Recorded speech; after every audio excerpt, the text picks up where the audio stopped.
कहानी की शुरुआत में हमें एक बहुत ही रहस्यमयी और खतरनाक मिशन के बारे में बताया जाता है। हम देखते हैं कि कुछ साइंटिस्ट और फौजियों के एक खास ग्रुप को एक अजीबोगरीब और अनजान टापू पर भेजा गया है। इसके बाद हमारी नजर एक हेलीकॉप्टर के पायलट पर पड़ती है जो उसी खौफनाक और सुनसान आइलैंड पर मौजूद है। वहां चारों तरफ अजीब सा सन्नाटा फैला हुआ था। तभी अचानक उस पायलट को जंगल के बीच से कोई अजीब सी आवाज सुनाई दी। वो किसी की धीमी सी फुसफुसाहट और दबे हुए कदमों की आहट थी। अनजान खतरे के डर से पायलट ने तुरंत अपनी बंदूक बाहर निकाल ली और बहुत ही संभल कर उस आवाज की तरफ आगे बढ़ने लगा। लेकिन तभी अचानक जमीन पर पड़ी एक चीज देखकर उसके कदम वहीं रुक गए। जमीन पर एक और बंदूक पड़ी हुई थी, पर हैरानी की बात यह थी कि वो कोई आम बंदूक नहीं थी, बल्कि वो बिल्कुल उसी के हाथ में पकड़ी हुई बंदूक की हूबहू कॉपी थी। बिल्कुल वही मॉडल, बंदूक पर लगा हुआ बिल्कुल वही निशान, और सबसे ज्यादा डराने वाली बात, उस पड़ी हुई बंदूक का नंबर भी एकदम सेम था। ये देखकर पायलट बुरी तरह घबरा गया। उसका दिमाग काम नहीं कर रहा था कि आखिर एक ही जैसी दो बंदूकें एक ही वक्त पर दो अलग अलग जगह कैसे हो सकती हैं। लेकिन इससे पहले कि पायलट इस गहरे राज को समझ पाता, अचानक उसके ठीक पीछे से कोई आया और उसने पायलट पर बहुत ही बेरहमी से हमला करके उसे वहीं मौत के घाट उतार दिया। सबसे ज्यादा चौंकाने वाली बात यह थी कि उस जानलेवा हमलावर ने भी बिल्कुल उसी पायलट के जैसे ही कपड़े पहने हुए थे। उस अनजान कातिल ने तुरंत मरे हुए पायलट का बैग उठाया और भागते हुए सीधा हेलीकॉप्टर के पास पहुंच गया। उसने बिना कोई वक्त बर्बाद किए जल्दी से हेलीकॉप्टर स्टार्ट किया और उसे आसमान में उड़ा दिया। वो हमलावर सोच रहा था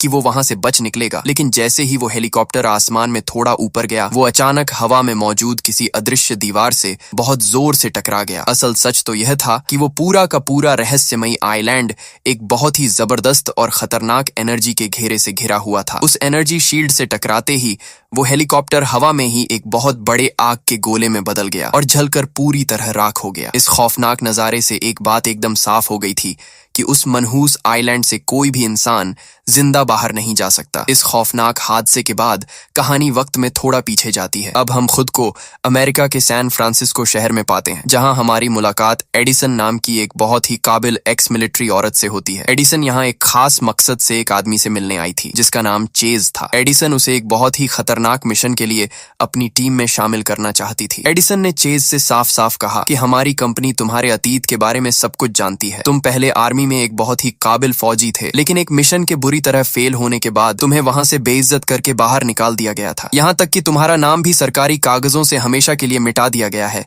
जैसे तुम्हारा इस दुनिया में कभी कोई वजूद ही नहीं था। और असल में यही सबसे बड़ी वजह थी कि एडिसन उसे अपने साथ इस मिशन में जोड़ना चाहती थी। एडिसन की सीक्रेट कंपनी बिल्कुल ऐसे ही लोगों को ढूंढ रही थी जो सरकारी कागजों में जिंदा ही ना हो, ताकि अगर कल को उस खतरनाक आइलैंड पर उन्हें कुछ हो भी जाए तो दुनिया में किसी को कोई भनक तक ना लगे। खैर, चेज ने सीधे मुद्दे पर आते हुए पूछा कि आखिर उसका मिशन क्या है। तो एडिसन ने उसे बताया कि तुम्हें एक बहुत ही रहस्यमयी और अनजान टापू पर जाना है। वहां तुम्हारा सिर्फ एक ही काम होगा, हमारी कंपनी के मालिक की बेटी स्टेसी को उस आइलैंड से सही सलामत वापस लाना। इस एक काम के बदले में तुम्हें इतने करोड़ों रुपए मिलेंगे कि तुम अपनी पूरी जिंदगी आराम से बैठकर खा सकते हो। इतनी भारी रकम के बारे में सुनते ही चेज पूरी तरह से हैरान रह गया। उसके दिमाग में एक सवाल घूमने लगा कि अगर उसे बस एक टापू पर जाकर किसी लड़की को वापस लेकर आना है तो इसके लिए इतने सारे पैसे क्यों दिए जा रहे हैं। उस आइलैंड पर जरूर कोई बहुत बड़ा खतरा होगा। पर चेज ने ज्यादा सवाल जवाब नहीं किए। उस वक्त उसे पैसों की बहुत ज्यादा जरूरत थी,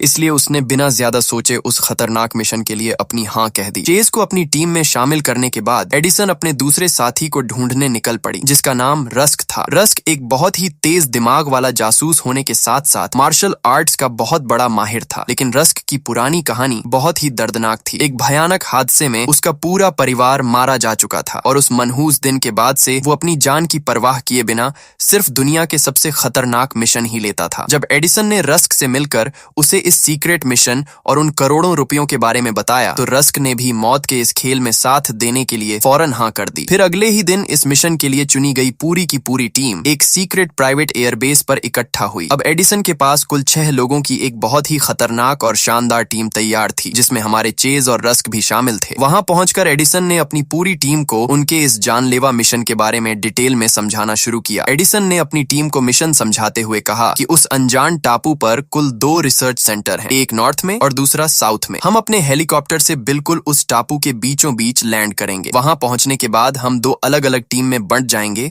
और दोनों जगहों पर एक साथ तलाश शुरू करेंगे। साउथ वाली टीम में एडिसन, चेज और डेक्स शामिल थे, जबकि नॉर्थ वाली टीम में रस्क और कोल्ट थे, जो भारी हथियारों को बहुत अच्छे से चलाना जानते थे, और उनके साथ था टैग, जो मशीनों और ड्रोन्स का बहुत बड़ा जीनियस था। उन्हें यह बिल्कुल नहीं पता था कि स्टेसी को आखिर किस सेंटर में रखा गया है, इसीलिए दोनों टीम अपनी अपनी तय की गई जगह पर उसे ढूंढने वाली थी। प्लान यह था कि जैसे ही स्टेसी मिल जाएगी, सब के सब वापस उसी टापू के बीच वाले पॉइंट पर अपने हेलीकॉप्टर के पास लौट आएंगे। फिर हम देखते हैं कि यह खतरनाक मिशन शुरू होने से पहले टैग एकदम अकेला बैठकर अपनी छोटी सी बेटी की तस्वीर देख रहा था। उसकी पत्नी पहले ही मर चुकी थी और अब उसकी वो बेटी ही उसकी पूरी दुनिया थी। लेकिन सबसे बड़ी मुसीबत ये थी कि उसकी वो प्यारी सी बेटी एक बहुत ही भयानक बीमारी से लड़ रही थी। उसका इलाज बहुत ज्यादा महंगा था और टैग के पास इतने पैसे बिल्कुल नहीं थे। बस यही वो सबसे बड़ी वजह थी कि उसने इस जानलेवा मिशन के लिए अपनी हाँ कह दी थी। वो मौत के इस खेल में ये सब कुछ सिर्फ और सिर्फ अपनी बेटी की जान बचाने के लिए ही कर रहा था। कुछ देर बाद जब पूरी टीम के सारे लोग एक साथ बैठे हुए थे, तो आपस में बातचीत के दौरान एक बहुत ही अजीब और हैरान करने वाली बात सामने आई। उन्होंने गौर किया कि उन सभी लोगों का इस दुनिया में कोई अपना नहीं बचा था। ना उनके माँ बाप थे, ना कोई जीवन साथी और ना ही कोई ऐसा परिवार जो घर पर उनके वापस लौटने का इंतजार करे। यह सोचकर वहां बैठे सबके मन में एक खौफनाक सवाल उठने लगा कि क्या यह सब सिर्फ एक इत्तेफाक था, या फिर उस सीक्रेट कंपनी ने जानबूझकर चुन चुनकर उन्हीं लोगों को इस मिशन पर भेजा है जिनके पास इस दुनिया में खोने के लिए कुछ भी ना हो। कुछ ही देर में वो सभी लोग हेलीकॉप्टर में बैठकर उस रहस्यमयी टापू की तरफ उड़ चले। पूरे 15 घंटों की एक बहुत लंबी उड़ान के बाद आखिरकार वो लोग उस अनजान आइलैंड पर पहुंच चुके थे। जैसे ही उनके हेलीकॉप्टर ने वहां की जमीन को छुआ, अपने तय किए गए प्लान के मुताबिक वो पूरी टीम फौरन 2 हिस्सों में बंट गई। एडिसन, चेज और डेक्स ने साउथ की तरफ बढ़ना शुरू कर दिया। लेकिन अभी वो लोग थोड़ी ही दूर आगे गए थे कि अचानक उनके कदम वहीं के वहीं रुक गए, क्योंकि घने जंगल में उनके ठीक सामने जो खौफनाक नजारा था वो सच में किसी का भी दिल दहला देने वाला था। जंगल में उनके ठीक सामने जमीन पर कई लाशें बिखरी पड़ी थीं। उन लोगों को इस बेरहमी से मारा गया था जैसे किसी जंगली दरिंदे ने उन पर हमला करके उन्हें चीर फाड़ दिया हो। ये खौफनाक नजारा देखकर तीनों ने फौरन अपने हथियार तैयार कर लिए और बहुत ही संभल कर आगे बढ़ने लगे। खतरे को भांपते हुए एडिसन ने तुरंत अपना रेडियो निकाला और नॉर्थ में गई दूसरी टीम को चेतावनी देनी चाहिए, लेकिन दूसरी तरफ से कोई जवाब नहीं आया। उनका रेडियो बिल्कुल बंद हो चुका था। यह सब देखकर डेक्स ने तुरंत अपनी डायरी निकाली और उसमें सब कुछ लिखना शुरू कर दिया। उसकी एक आदत थी कि जब भी कोई जगह उसे अजीब या गलत महसूस होती, वो उस सब का एक नोट बना लेता था। और यह रहस्यमयी टापू तो हर गुजरते पल के साथ और भी ज्यादा खतरनाक लग रहा था। उधर दूसरी तरफ रस्क, टैग और कोल्ट नॉर्थ की तरफ घने जंगल में आगे बढ़ रहे थे। तभी अचानक रस्क की नजर एक रस्सी पर पड़ी जो वहां एक पेड़ से मजबूती से बंधी हुई थी। वो रस्सी देखने में बहुत पुरानी लग रही थी, लेकिन उसकी गांठ को देखकर रस्क को बहुत ही अजीब सा महसूस हुआ। रस्क ने अपने साथियों से कहा कि मुझे ऐसा लग रहा है कि यह गांठ मैंने ही पहले कभी यहाँ बांधी थी। लेकिन फिर उसने खुद को ही संभाला और सोचने लगा कि भला ऐसा कैसे हो सकता है, वो तो इस आइलैंड पर पहली बार आया है। यह सोचकर वो आगे बढ़ गया, लेकिन थोड़ी ही देर में नॉर्थ टीम का रेडियो भी पूरी तरह बंद हो गया। अब दोनों टीम्स का एक दूसरे से कोई भी संपर्क नहीं हो पा रहा था। वहीं साउथ में एडिसन की टीम जैसे जैसे आगे बढ़ रही थी, उन्हें रास्ते में और भी लाशें मिलती जा रही थीं। कोई नहीं जानता था कि आखिर उन सब लोगों की मौत कैसे हुई थी। फिर थोड़ा और आगे चलकर उन्हें जंगल के बीचों बीच एक खाली कैंप मिला। एडिसन ने वहां अपना पोर्टेबल सिग्नल बूस्टर लगाया और रेडियो चालू करने की दोबारा से कोशिश की, लेकिन फिर भी किसी से कोई कनेक्शन नहीं बन पाया। लेकिन ठीक उसी पल डेक्स को कुछ ऐसा मिला जिसने उसे पूरी तरह से हैरान कर दिया। उसने नीचे पड़ी एक लाश के हाथ से उसकी घड़ी उतारी और जैसे ही उसने उस घड़ी को ध्यान से देखा, उसके चेहरे का रंग ही उड़ गया। वो घड़ी एकदम हूबहू वैसी थी जो खुद डेक्स ने अपने हाथ में पहनी हुई थी। बिल्कुल वही ब्रांड, एकदम वही डिजाइन, और तो और उस घड़ी पर लगी हुई खरोंचें भी बिल्कुल वैसी ही थीं। डेक्स का दिमाग सुन्न हो गया कि भला यह कैसे हो सकता है। चेज ने उसे समझाते हुए कहा कि हो सकता है ये सिर्फ एक इत्तेफाक हो, ज्यादा मत सोच भाई। उस लाश का चेहरा बिल्कुल बिगड़ चुका था, जिससे उसे पहचान पाना एकदम नामुमकिन सा था। उन्हें लगा कि शायद किसी खूंखार जानवर ने ही उस पर ऐसा जानलेवा हमला किया होगा। जब दोनों टीम्स अपनी अपनी तरफ उस रहस्यमयी टापू को तलाश कर रही थीं,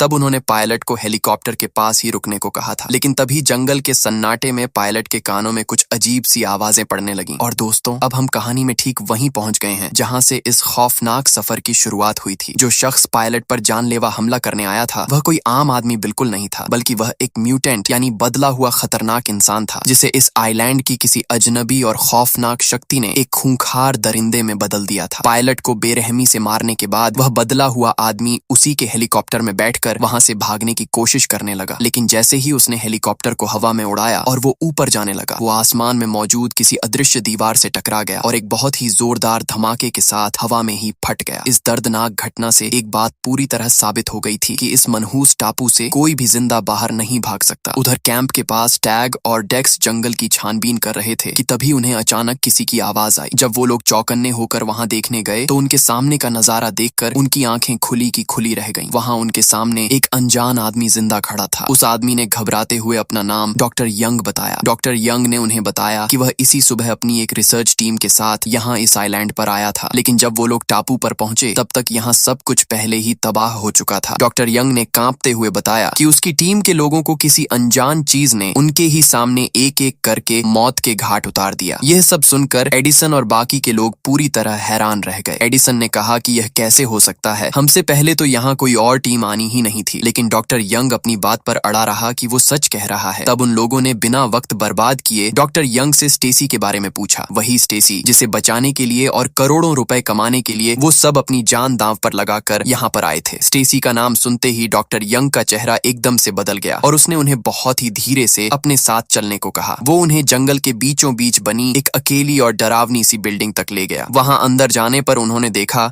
कि जमीन पर एक लाश पड़ी हुई थी। उस लाश का चेहरा इतनी बुरी तरह से खराब हो चुका था कि उसे पहचानना बहुत मुश्किल था। डॉक्टर यंग ने उस लाश की तरफ इशारा करते हुए कहा कि यही लड़की स्टेसी है, यानी वो लड़की पहले ही बहुत ही खौफनाक तरीके से मर चुकी थी। इस भयानक मंजर को देखकर सब लोग सन्न रह गए। उनके पैरों तले जमीन खिसक गई, क्योंकि जिस लड़की को बचाने के लिए वो इस मौत के टापू पर आए थे वो तो कब की मारी जा चुकी थी। एडिसन ने बहुत ही धीरे से बाकी सब की तरफ देखा और एक सवाल किया कि जब स्टेसी मर ही चुकी है तो अब क्या हमें हमारे पैसे मिलेंगे? मगर वहां मौजूद किसी भी इंसान के पास इस बात का कोई जवाब नहीं था। थोड़ा सोचने के बाद उन लोगों ने यह फैसला किया कि वो स्टेसी की लाश को ही अपने साथ वापस लेकर जाएंगे, ताकि कंपनी वालों को दिखाने के लिए उनके पास कोई तो पक्का सबूत रहे। अब तक काफी रात हो चुकी थी और वहां से हेलीकॉप्टर तक का रास्ता बहुत ज्यादा दूर था। इसीलिए उन्होंने तय किया कि वो सब वहीं कैंप में रात गुजारेंगे और सुबह होते ही वहां से निकल जाएंगे। लेकिन मुसीबत यह थी कि अभी भी वो नॉर्थ में गई अपनी दूसरी टीम से रेडियो पर कोई कांटेक्ट नहीं कर पा रहे थे, ताकि वो उन्हें बता सकें कि उनका मिशन पूरा हो चुका है। इधर उस डॉक्टर यंग को मन ही मन थोड़ा सुकून महसूस हो रहा था। उसने एक गहरी सांस ली और कहा कि चलो, कम से कम मैं यहाँ अकेला तो नहीं हूँ। अब मैं तुम लोगों के साथ सुरक्षित यहाँ से निकल जाऊंगा। लेकिन तभी कैंप में एक और अजीबोगरीब चीज हो गई जिसने सबके होश उड़ा दी। डेक्स चुपचाप अपनी डायरी में कुछ लिख रहा था कि तभी डॉक्टर यंग ने उसे देखा और हैरान होते हुए कहा कि यह डायरी तो मैंने पहले भी कहीं देखी है। इतना कहते ही डॉक्टर यंग ने फौरन अपना बैग खोला और उसमें से एक डायरी बाहर निकाली। वो डायरी बिल्कुल डेक्स की डायरी जैसी थी, एकदम वही कवर, बिल्कुल वही निशान और सबसे ज्यादा चौंकाने वाली बात, उसकी लिखावट भी बिल्कुल डेक्स जैसी ही थी। ये भयानक इत्तेफाक देखकर तो सब लोग बुरी तरह हैरान रह गए। लेकिन सबसे ज्यादा डरने वाली बात तो तब सामने आई जब उन्होंने डॉक्टर यंग की उस डायरी के अंदर पढ़कर देखा। उसमें अगले दिन की घटनाएं लिखी हुई थीं, वो घटनाएं जो अभी तक हुई भी नहीं थीं, और वो भी खुद डेक्स की ही लिखावट में। यह देखते ही उसी पल डेक्स का सर चकराने लगा। उसने घबराते हुए कहा कि यह कैसे मुमकिन है, मैं तो आज ही इस आइलैंड पर आया हूँ, फिर मेरे आने वाले कल की कहानी मेरी ही लिखावट में पहले से कैसे लिखी जा सकती है? लेकिन किसी के पास भी उसके इस डरावने सवाल का कोई जवाब नहीं था। यह खौफनाक टापू हर बीतते घंटे के साथ और भी ज्यादा रहस्यमयी और भयानक होता जा रहा था। उधर टापू के दूसरे हिस्से में हम देखते हैं कि रस्क, कोल्ट और टैग ने भी अंधेरा होने की वजह से रात के लिए वहीं जंगल में रुकने का फैसला किया था। उन्होंने ठंड से बचने के लिए आग जलाई और अपने सारे हथियार एकदम पास में रखकर आराम करने लगे। लेकिन तभी अंधेरे और घने जंगल के सन्नाटे को चीरते हुए एक अजीब सी खौफनाक आवाज आई। आवाज सुनते ही तीनों के तीनों तुरंत सतर्क हो गए और उन्होंने फौरन अपनी बंदूकें उठा लीं। लेकिन इससे पहले कि वो कुछ समझ पाते, अचानक अंधेरे में से किसी चीज ने टैग को पीछे से बहुत जोर से पकड़ लिया और उसे तेजी से जंगल की तरफ घसीटने लगी। टैग ने बुरी तरह चिल्लाकर उस चीज से छूटने की पूरी कोशिश की और जब उसने पलटकर अपने पीछे देखा तो उसके होश उड़ गए। उसके ठीक सामने एक बहुत बड़ा और डरावना दरिंदा खड़ा था। उस खूंखार दरिंदे को देखते ही टैग तुरंत समझ गया कि जंगल में जिन लोगों की लाशों को उन्होंने देखा था, उन्हें असल में किसने इतनी बेरहमी से चीरा था। अब वो खूंखार दरिंदा अपने तेज पंजे उठाकर टैग को मारने ही वाला था कि बिल्कुल सही टाइम पर रस्क वहां पहुंच गया। उसने फौरन अपनी बंदूक से गोलियां चलाकर उस जानवर को पीछे हटने पर मजबूर कर दिया। रस्क की इस फुर्ती की वजह से टैग की जान तो बच गई, लेकिन उनका खतरा अभी टला नहीं था। जैसे ही रस्क ने टैग को संभाल कर खड़ा किया तो कोल्ट उनसे कुछ कदम दूर एकदम अकेला रह गया था। तभी अचानक अंधेरे जंगल में से एक और दरिंदा बाहर निकलकर सामने आया और सीधा कोल्ट पर टूट पड़ा। लेकिन यह दरिंदा पहले वाले से भी ज्यादा भयानक और डरावना था, क्योंकि वो बिल्कुल कोल्ट जैसा ही दिखता था। एकदम वही चेहरा, बिल्कुल वैसे ही कपड़े। इससे पहले कि कोल्ट इस खौफनाक सच को कुछ समझ पाता, उसके उसी बहरूपिये ने उसे बेरहमी से छुरा घोंप कर मार डाला। रस्क और टैग एकदम सुन्न होकर अपनी आंखों के सामने यह सब खौफनाक नजारा देखते रह गए। अब उनके दिमाग में सवाल बहुत तेजी से घूमने लगे थे। कोल्ट का यह दूसरा रूप आखिर कहां से आया? ये खूंखार दरिंदे कौन थे? और इस रहस्यमयी टापू पर लोगों, डायरी, घड़ी और सामान के एकदम असली जैसे नकली रूप क्यों मिल रहे हैं? इतना तो एकदम साफ हो चुका था कि यहाँ पर कुछ तो बहुत ही ज्यादा गलत चल रहा है। उधर साउथ कैंप में एडिसन की टीम डेक्स की उसी दूसरी डायरी को पढ़ रही थी। वही रहस्यमयी डायरी जो उन्हें आने वाले कल की खौफनाक बातें बता रही थी। उस डायरी में साफ साफ लिखा था कि स्टेसी जो कल उन्हें मरी हुई मिली थी, वो अगले दिन अचानक जिंदा हो जाएगी। वहां मौजूद सब लोगों को यह बात एकदम नामुमकिन सी लगी, लेकिन उनके पैरों तले जमीन तब खिसक गई जब सुबह हुई और स्टेसी सच में उनके सामने एकदम जिंदा खड़ी थी। वो नॉर्मल इंसानों की तरह सांस ले रही थी और उनसे बात कर रही थी। यह चमत्कार देखते ही एडिसन और बाकी सबके होश उड़ गए। उन सभी ने खुद अपनी आंखों से स्टेसी की लाश को देखा था। वो पूरी तरह से मरी हुई थी, लेकिन अब तो उसके शरीर पर एक खरोंच या चोट का कोई निशान तक नहीं था। उधर टापू के दूसरे कोने में रस्क और टैग अपनी जान बचाकर नॉर्थ कैंप तक पहुंच चुके थे। ये जगह पूरी तरह से खाली पड़ी थी। चारों ओर बस सामान बिखरा हुआ था, लेकिन वहां जिंदगी का कोई नामो निशान नहीं था। तब रस्क ने कैंप का एक पुराना वॉकी टॉकी चलाने की कोशिश की। इस बार किस्मत ने उनका साथ दे दिया, क्योंकि एडिसन के कैंप में भी दूसरा वॉकी टॉकी मौजूद था और आखिरकार इतने खौफनाक हादसों के बाद दोनों टीम्स की आपस में बात हो गई। रस्क ने घबराते हुए एडिसन को बताया कि इस आइलैंड पर बहुत ही अजीब और खतरनाक लोग हैं भाई, खूंखार दरिंदे हैं। यहाँ पर कुछ बहुत ही भयानक हो चुका है और कल रात ऐसे ही एक दरिंदे ने अचानक हमला करके कोल्ट को मार डाला है। सबसे डरावनी बात यह है कि यह दरिंदे या चीजें जो भी बोलो, ये हूबहू हमारे जैसे ही दिखते हैं। रस्क की यह खौफनाक बात सुनकर एडिसन ने भी अपनी तरफ से एक हैरान कर देने वाली बात बताई। उसने कहा कि हमने स्टेसी को कल रात मरा हुआ पाया था, लेकिन आज सुबह वो अपने आप जिंदा हो चुकी है। अब दोनों टीम अच्छी तरह समझ चुकी थी कि यह टापू उनकी सोच से कहीं ज्यादा खतरनाक और अजीब था। वहीं टेंट के बाहर स्टेसी डेक्स के साथ बैठी हुई थी और उसे अपनी कुछ पुरानी यादें बता रही थी। स्टेसी ने आगे बताया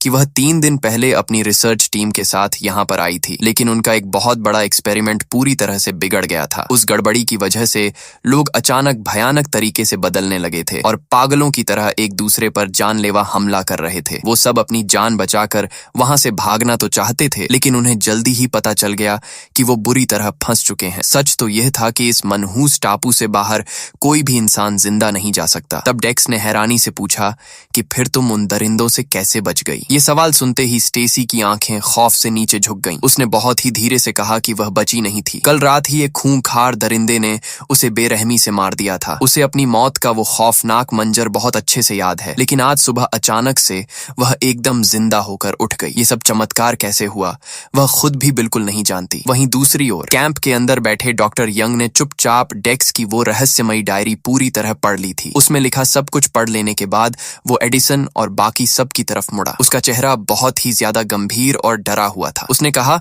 कि मुझे अब पूरी तरह समझ आ गया है कि इस खौफनाक टापू पर आखिर क्या हो रहा है। ये बात सुनते ही सब लोग तुरंत उसके आसपास इकट्ठा हो गए। डॉक्टर यंग ने एक गहरी सांस ली और सबको असली सच बताना शुरू किया। उसने कहा कि यह पूरा का पूरा टापू वर्म होल्स से भरा हुआ है, यानी स्पेस और टाइम के फैब्रिक को फाड़कर बने हुए कुछ ऐसे रहस्यमयी छेद जिनके अंदर से समय में आगे या पीछे जाया जा सकता है। बस इसी वजह से यहाँ पर वक्त हम इंसानों के नॉर्मल तरीके से बिल्कुल नहीं चलता। यहाँ समय सिर्फ 72 घंटे यानी कि ठीक 3 दिन तक आगे चलता है और उसके पूरे होते ही सब कुछ बार बार दोबारा दोबारा से एकदम शुरू से स्टार्ट हो जाता है। हम सब असल में एक बहुत ही भयंकर टाइम लूप के जाल में फंसे हुए हैं। ये खौफनाक सच सुनकर सब लोग बुरी तरह चौंक गए। डॉक्टर यंग ने आगे समझाते हुए बताया कि हर बार जब 3 दिन का यह चक्कर खत्म होकर दोबारा शुरू होता है तो पिछले चक्कर की कुछ चीजें अपने आप टूटकर इस नए अगले चक्कर में आ जाती हैं। बिल्कुल इसीलिए उन्हें वो एक्स्ट्रा घड़ी, भविष्य बताने वाली यह डायरी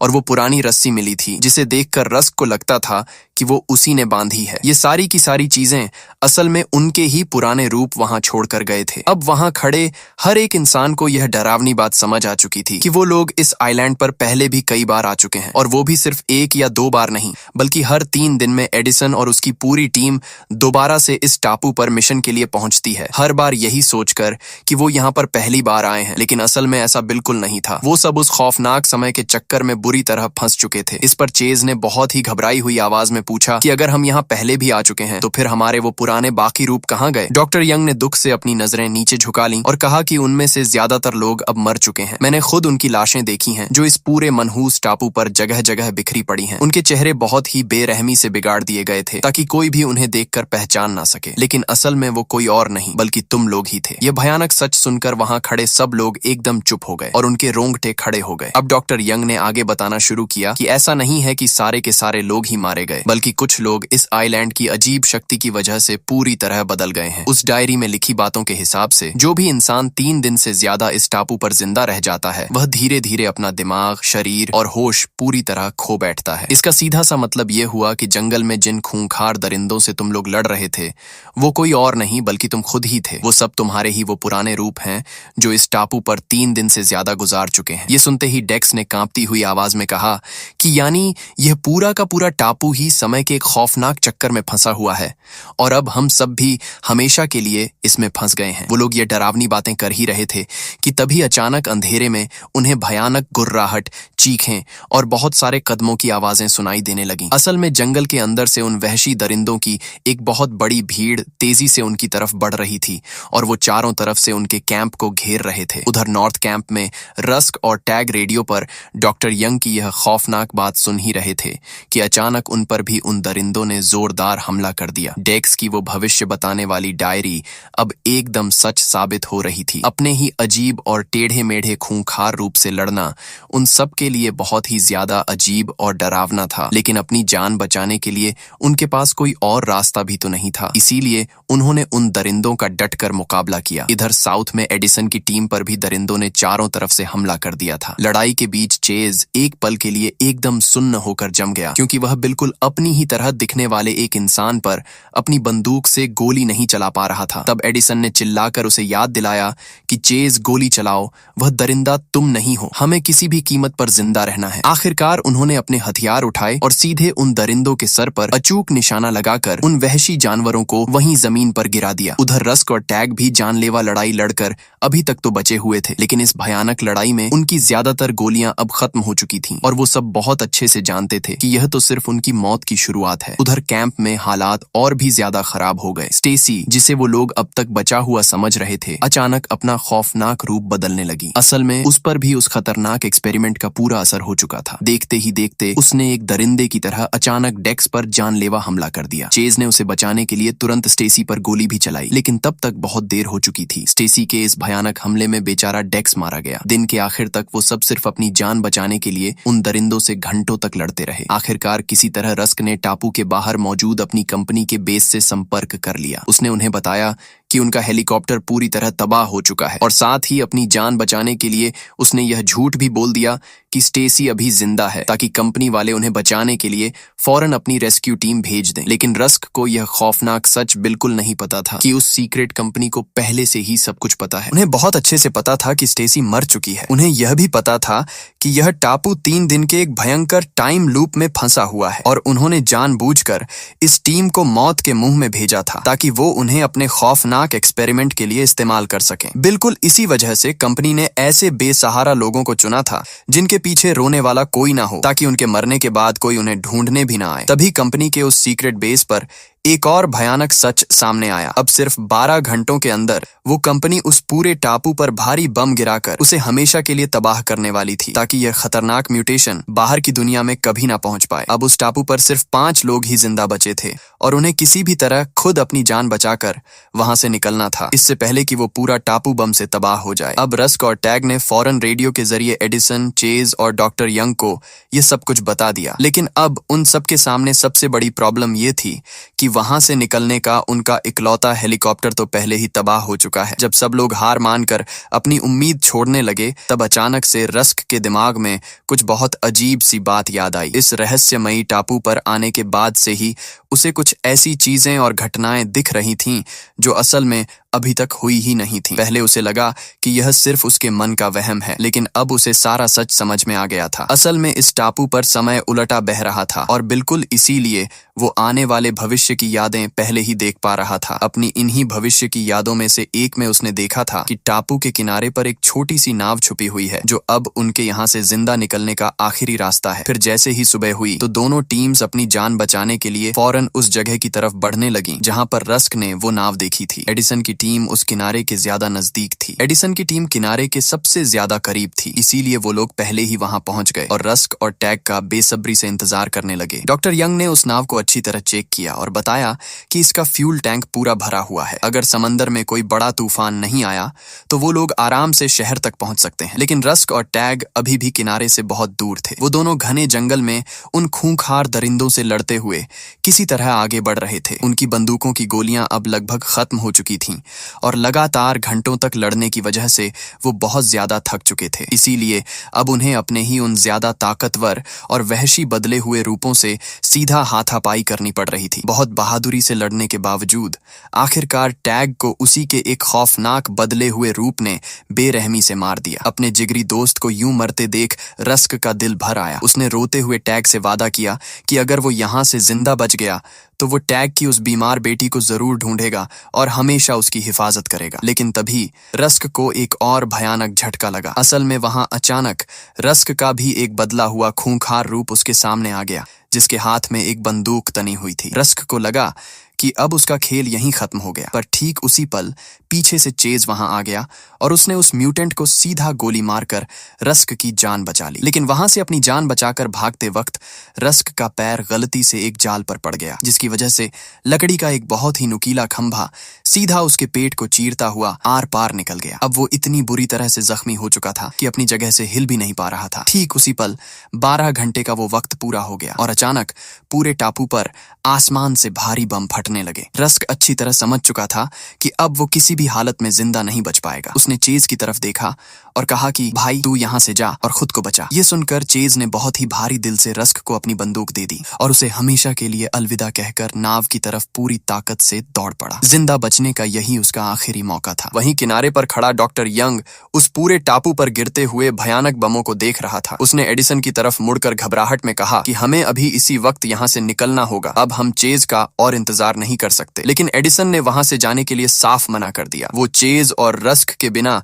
वहां से कहीं भी जाने को तैयार नहीं थी। तब बेबस होकर डॉक्टर यंग ने एडिसन को वहीं बेहोश कर दिया और अकेला ही वो नाव चलाने लगा। पर तभी अचानक किस्मत ने साथ दिया और चेज भी भागते हुए उस किनारे तक पहुंच गया। उसने बिना कुछ सोचे उसी पल समंदर में पूरी ताकत से छलांग लगा दी और उस चलती हुई नाव के पीछे बंधी हुई एक रस्सी को मजबूती से पकड़ लिया। तभी नाव के अंदर एडिसन को भी होश आ गया। लेकिन होश में आते ही उसने जो देखा वो सच में बहुत ही ज्यादा भयानक था। असल में अब वो डॉक्टर यंग भी खौफनाक तरीके से बदलने लगा था। वो उस टापू पर सबसे ज्यादा समय तक रहा था और उसके 3 दिन पूरे होते ही उसका रूप पूरी तरह बदलने लगा। उसकी आंखें खौफनाक तरीके से चमक रही थीं और उसका चेहरा एकदम टेढ़ा मेढ़ा हो चुका था। वो एक दरिंदा बन चुका था और अचानक वो एडिसन को जान से मारने के लिए उस पर झपट पड़ा। लेकिन ठीक उसी पल दूर से एक आखिरी गोली चलने की बहुत तेज आवाज गूंजी। ये गोली चलाने वाला कोई और नहीं बल्कि रस्क था। उसने अपनी आखिरी टूटती हुई सांसों में उस जलते और तबाह होते हुए टापू से वो अचूक और आखिरी गोली चलाकर